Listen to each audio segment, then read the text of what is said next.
When Donald Trump said he planned to put America first, liberals said that's a supremacist attitude. Putting Americans first is not okay, they said. But the thing is, whether it's stopping illegal immigration so American jobs go back to American workers, or whether it's enacting extreme vetting to protect the American people, or whether it's tearing down the bureaucratic red tape so American small business owners have a fighting chance, this is defending American exceptionalism, defending life, liberty, and that which has made America great. But to liberals, somehow it's xenophobic. Then, of course, we have Hillary Clinton, who dreams of open borders, who sold favors to foreign interests, who promises amnesty to millions of illegal immigrants, and who wants our taxpayer money, yours and mine, to fund the UN, and wants to increase the number of Syrian refugees by 550%. This, and she claims she's the defender of American exceptionalism. Take a look. The United States is an exceptional nation.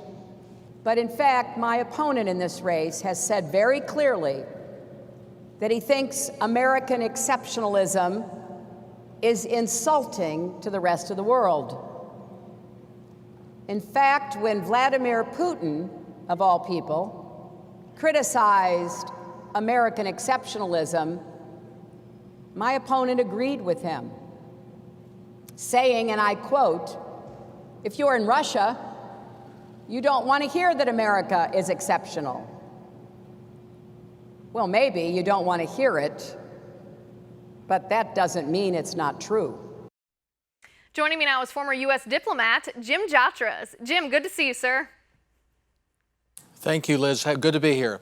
All right, Jim, you've said yourself that you think one of the most used and abused phrases in recent years is this phrase of American exceptionalism. Explain that to me.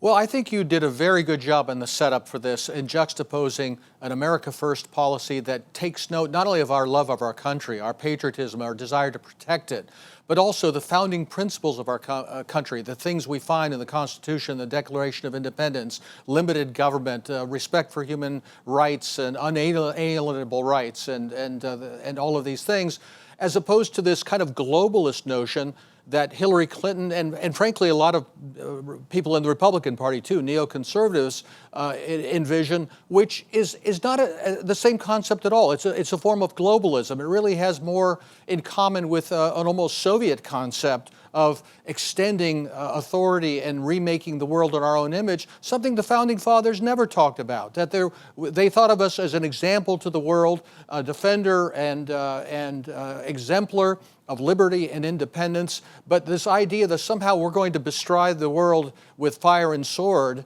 to impose our rule on other people or to invade the world and invite the world like Hillary wants to do, there's nothing like that in true Americanism, right, as far as I can see. Right, and that's where you get to talking about Hillary's theory of indispensability, that she thinks we're exceptional because of what we can do militarily in other nations, and that is not actually the case. But Jim, I think we probably share this opinion, but I feel no pretentiousness, I guess is the word, with the fact that I'm proud of America, that I do believe our nation is exceptional. And I don't feel like that's an exclusionary principle, because part of what makes us exceptional, I mean, you just laid it out beautifully. I couldn't do it better than that. But part of what makes us beautiful is our commitment to life, to liberty, to opportunity, to property, to individual rights.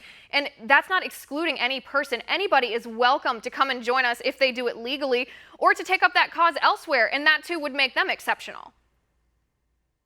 That's right. And to see, that's one of the interesting paradoxes here, because how many times have we here in the United States, especially conservatives, Christians, other people looking at our founding principles, have looked at the growth of a huge faceless bureaucracy in Washington, or the abuses from the IRS, or many other things with the Supreme Court making up stuff that's not in the Constitution, say, how far are we getting away from our constitutional principles? But then we assume when the same federal government acts abroad, it's all mom and apple pie. They're all behaving according to American constitutional principles, instead of saying, you know what, we're seeing the same kind of deformation in the same federal government that is not upholding our American principles at home, and also departing in the direction of the kind of thing Hillary's talking about, right, where we need to remake the world according to her idea of progressive principles. Right. So in a sense, that's the erosion. That's the erosion of American exceptionalism. Yes, and the antithesis to that is Donald Trump's putting America first again.